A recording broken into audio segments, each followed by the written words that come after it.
Hey Cronkite Nation, I'm your Fall 2021 Spirit Award winner at Cronkite Graduation. I'm Jordan Spurgeon, and I'm here with our Fall 2021 Convocation speaker as well, Mr. Bill Rhoden. Bill, thank you for joining me today here in the beautiful Cronkite News Studios. It's always nice here.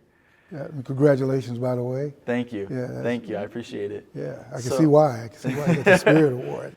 Sometimes I think it's because I did a bunch of clapping push-ups in the Territorial Cup at some point, being an in-game host. But kind of diving into that kind of thing. So I want to talk about advice you have for students at the Cronkite School, or really anywhere else that are trying to come into journalism. When I talk to freshmen, I tell them to try everything. That's my one piece of advice, is try everything. It can be a lot, and eventually you start to harness what you want to do. What's the biggest piece of advice you have for people that are really trying to really start their mark when they're 18, 19, 20 years old and trying to make a name for themselves? Yeah, that's actually good advice. You're at an institution that has a tremendous palette, a tremendous buffet, and you should sample everything. See what you like, see what you're good at. Some things that you're good at, where you are as a freshman is not going to be where you are as a senior. So I think that is really good advice, is to try a lot of different things. You're going to be disappointed. Don't self-check. Don't take yourself out of competition, because as I was telling Dean Batts, our industry, most industries are about attrition. You start you hear the phrase, many are called, few are chosen. And that's the way it is in almost every program. You look around, and after, who's there at 5 years, who drops out after 10. Gradually people, for whatever reason, they get disappointed, life intercedes, things happen, families, whatever, and people drop out. You keep looking around, you're still there. There's still a cluster of people who are there. So really recognize that it's, this thing is attrition, and just to hang in there, just keep grinding, because you also, where you start is probably not going to be where you're going to end up. You're going to be, there's going to be so many things that you're going to do, and it should also be as enjoyable as possible, and that's another thing. I mean, it should really be fun. I was thinking about this last night, just talk about the career, and I've been in the career for pay since 1973, and I don't know I don't, like you, I'm not good at math either. How many years, but I was never counting. I was never counting, because it was one assignment that's the next, one gig, one opportunity, and you just keep, you don't think, man, I've been doing this for whatever. So I think that, the industry we're in is a great adventure, and just enjoy the adventure, enjoy the ride. And I think even, you won, quote unquote, the Spirit Award, but enthusiasm matters so much. I mean, that is really so important. People feed off of enthusiasm. People really feed off of that. And you can't really underestimate that enthusiasm, and people can say, man, you really enjoy what you're doing. It makes me kind of enjoy, so yeah, so those kind of things, just, sample the whole buffet, figure out what you're good at, what you're not good at, and then just enjoy the ride and realize that this is a game of attrition. So last night, there were a lot of things you said that I kind of mentally took note of when you were speaking. The one that really stuck out to me and some of my friends that I was talking to at graduation as well was basically to not say no for the next 5 years, which my friend's mom texted her right when you said that and was like, so are you going to clean your room tonight? And she said no, so she already didn't listen, but that's had nothing to do with journalism. It happens. But with not saying no, what advice do you have with people as they're looking for potentially their first job when they're leaving school, and maybe they may be someone that's fortunate enough to have a couple options, and you don't want to maybe take a job where it could be an extra financial burden or something like that, but also you don't want them to turn down opportunities that are going to benefit them down the line. How do you think that's working now? I know it's kind of a shifting landscape from, say, when you entered, and then now where there's debates. The Night Lab had the whole thing about TV news really changing and wages being a whole issue. So where do you think the saying no, or never saying no, comes from? Well, and I guess in the context you're saying, not saying no to job offers. and that's different. You're right. I was more referring to once you get the job, never saying no. I mean, everything is yes, yes, yes. I'll do it. I'll do that. But in terms, I think you do have to weigh in some ways, and that's a thin line too. That's a thin line too. If it's the only opportunity you're offered, if that's it, then you'd be hard pressed. Now, I'm not doing that. I'm not going to like Boise, Idaho to do something. No, then that's kind of on you. If that's sort of on you. But I think you do have to weigh, and that's an interesting thing about the industry too. It's becoming much more, middle, almost upper middle class. Almost your parents have to make an investment to kind of like, sponsor you while you're, experimenting. But and you're right. I think it's also knowing your value. You said, what, I could do better than this, and if you can, then do it. But my thing is that I just had a fellow. I run the Rhoden Fellows. At least it's named after me. I don't run it. But she just got a job. One of the fellows just got a job in Texas, in a small town in Texas, being an anchor, an on-air anchor. And it didn't matter that it was out in Texas. This is what I want, and I'm going to do it. And basically what those kinds of gigs are is that you're starting at the end of the train, and with the idea that you're going to eventually get to the engine. You're going to go car to car to car. So, what I say, don't say no. I know that's kind of hard and fast. When it comes to job opportunities and you have multiple ones, that's different. But once you get the job, that's more of what I was talking about. Once you get the job, and it's your first job, the first year, unless your daddy owns the company or your mother owns the company, everything is yes, I'll do it. So that's what I was referring to. That makes a lot of sense. It's about just kind of what we were talking about earlier, just really trying everything you can. Yeah, it dovetails with the idea of what you tell the freshmen, is that sample everything. Yeah. Mine is when supervisors and your boss or editors, ask for volunteers, ask you to do something, don't say no. I don't like asparagus. Eat it anyway. That's the hard part. Asparagus is actually pretty good, not gonna lie. It's something that's bad. I like asparagus too. I was trying to think of something that I hate. When we're children, I don't think we like asparagus, though. It's usually not as good as much, no.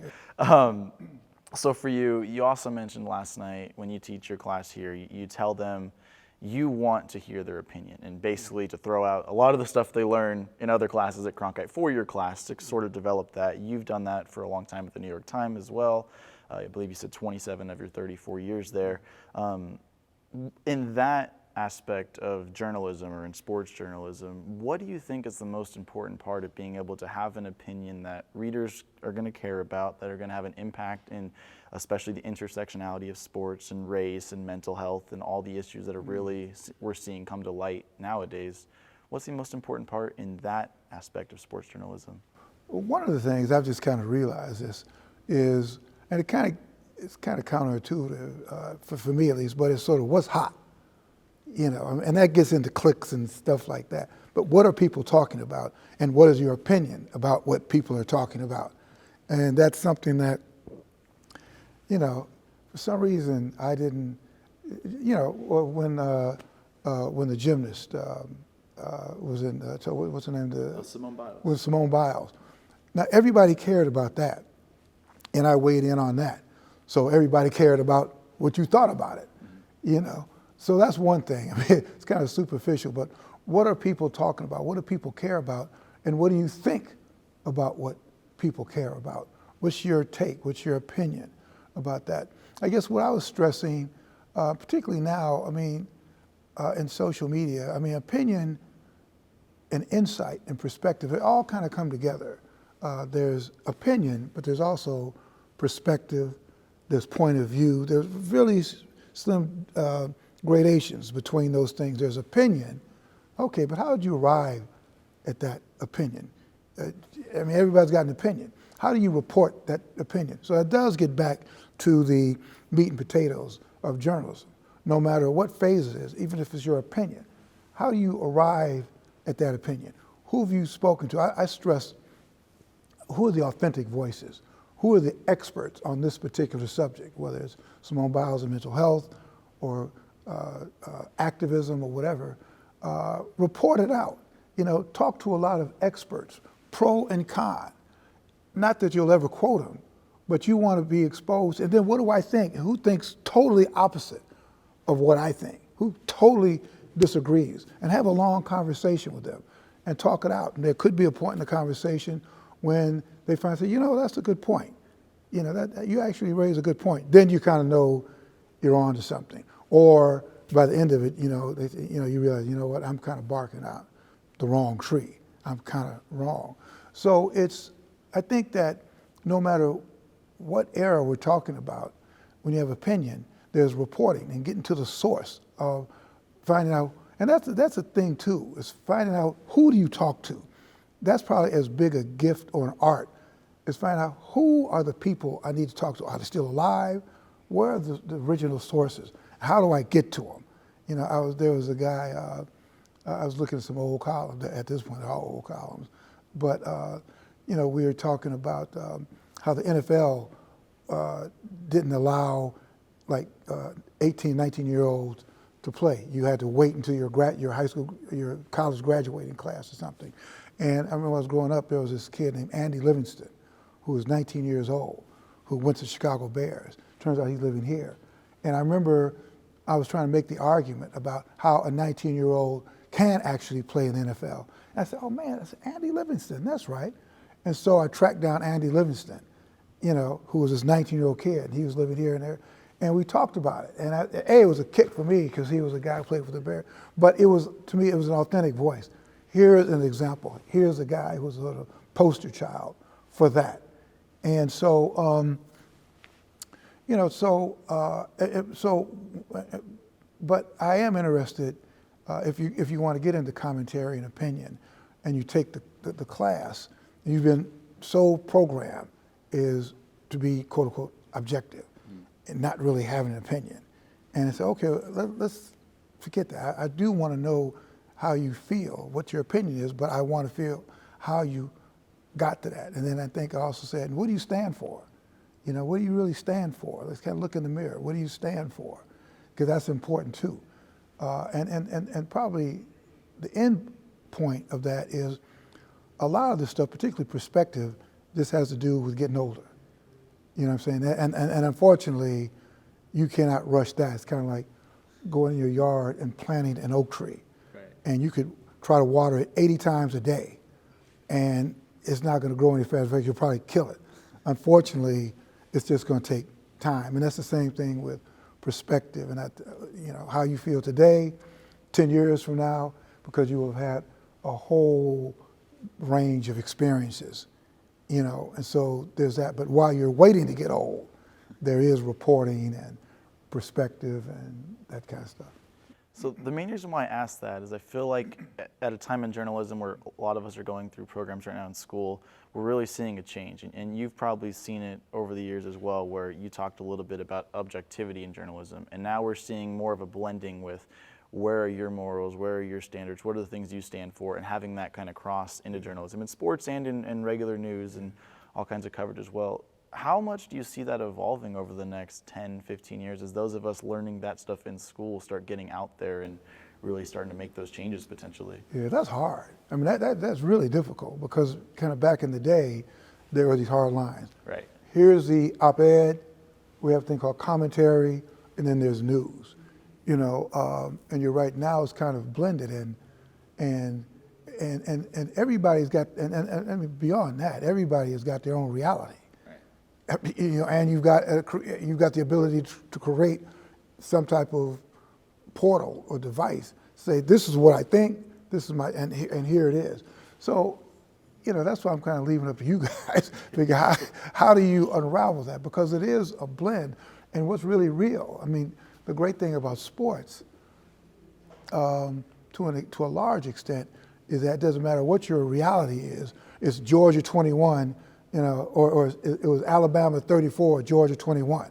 Right. I don't give a damn if you're Marjorie Taylor Greene or whatever, and you know how bad you wanted Georgia to win. Georgia didn't win. and it's on the scoreboard. In our profession, in sport and play, the scoreboard doesn't really lie. It doesn't matter what your reality is, Once you get outside the arena, and that's what it's kind of difficult. So I don't really have a good answer to that.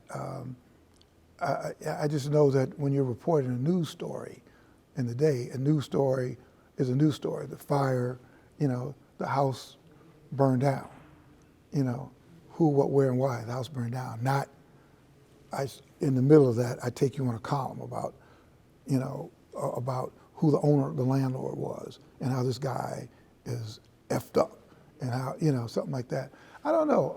I don't know how you begin to, I have no idea of how we put that genie back in the bottle so people could trust, to get back to trusting our industry. I don't, that's a hard one.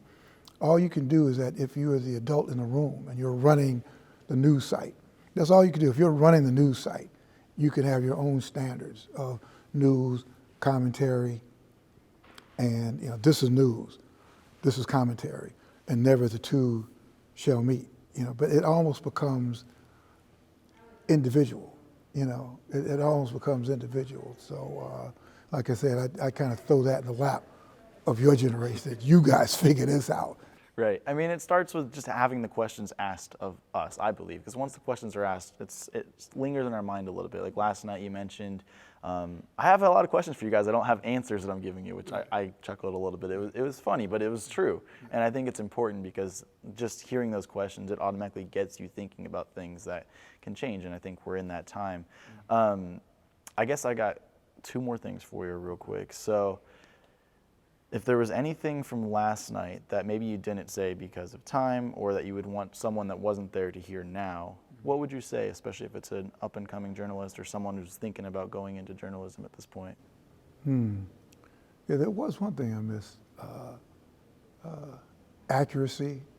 Accuracy is one of those timeless qualities that, it was important in 1920, it's important in 2021, is to be accurate. And there was one other thing that I forgot, but basically, I think the idea of trying everything, and not giving in to disappointment. I mean, really staying optimistic. And that's the great thing about daily journalism, is that there's always tomorrow.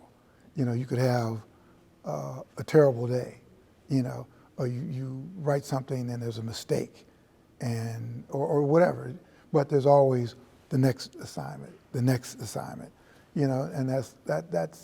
I think, and not counting days, not just really enjoying this experience.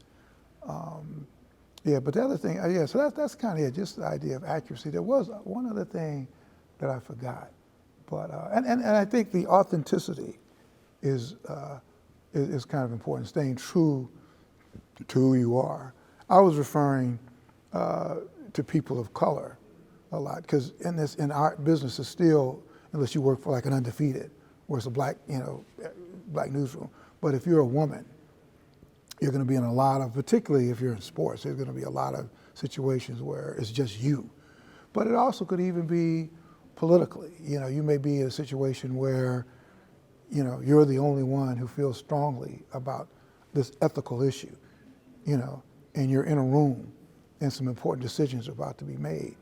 And you have to make a decision about, man, do I just kind of not say anything, let it slide because I'm young, this is my first job? Do I just kind of try to fit in, or do I kind of take a stand on something? So I think that those is, just kind of be true to yourself is something that's very important, I think. Okay. I'm glad I asked, because I don't know if you do this too, but sometimes with interviews or speaking, stuff like that, you look back after, you're like, oh, I didn't say this one thing I wanted to say, and you replay it in your head over and over. All the time. That's why I always ask that when I have follow-up people after the next day, because I wish I had that sometimes. I know. I'm like, oh man, this really stinks. I guess that is pretty much it. The last thing I had for you, just because it's kind of a fun one that I really wanted to ask. I mean, in your time writing columns especially, and now your time at the Undefeated, what's maybe one story or issue or event that you've maybe wrote about and had a strong opinion about that you think really stands out to you because of maybe it's just something you really liked or because of an impact it might have had? Yeah, that's always, as you know, as a question like that, it's always a quote unquote tough question. Right. What's the one thing? There's never like one thing, Right. But for the sake of argument, I don't know. There's just been several, and like probably the next one. I'm looking for like the next moment. What's the next moment? Everything is the past. I've done it. I'm looking for what's the next moment. Because there have been a lot. There have been Olympics that I love. There's been going to Cuba and driving with a couple colleagues from Havana to Santiago. Santiago. What is it? We drove from one tip of the island to the other tip. It was a 17-hour car ride across Cuba, driving through South Africa. I mean, there have just been probably moments more than stories. It's, meeting Muhammad Ali a couple times, once when he was really in the throes of his Parkinson's disease. So there's just been a lot of moments, but I think the great moments are that you remember is capturing something, really capturing a moment, whether it's a World Series moment or whether it's an interview with somebody. I remember I like to play chess, and during one of the Super Bowls in New Orleans, I went down to Canal Street, and there was this guy, his name was Cincinnati, and he had like 5 chessboards lined up in the street, and he was just beating the hell out of everybody playing. Right? And I went there and I told him I was a sports writer. He said, "Oh man, yeah, there are these 2 kids from the New England Patriots. The Patriots were playing the Packers in that Super Bowl. He said, there are these 2 kids who come down here every night and play. And these kids have the heart, they're like great, 2 nice young men. They have the heart of a lion, but they have no strategy." And I was writing about player empowerment. And when he said that, it stuck. He said, you have a lot of heart. You have the heart of a lion, but you don't have strategy. And heart without strategy is meaningless. And I wrote a column about that, using that conversation at 1 in the morning on Canal Street, and he talked about these two players who I knew. And so, but it's kind of things like that stand out. These fortuitous moments, more so than the one thing that won you the Pulitzer. Maybe if I do something that wins me a Pulitzer, then I say, that's the one. Yeah. That's the one. Short of that, it's like little bitty things. That moment has not yet happened. Well, we're still waiting for that. Thank you so much for your time. For Cronkite Nation out there too, if they want to learn more from you and take your class, what's the name of your class? It's called Commentary in the Digital Age. Commentary in the Digital Age. I think that's what it's called as of today. Commentary in the Digital Age. So for more of this, take that class if you're coming. Thank you so much, Bill, for joining me. Pleasure, man. Congratulations once again. Thank you. Great.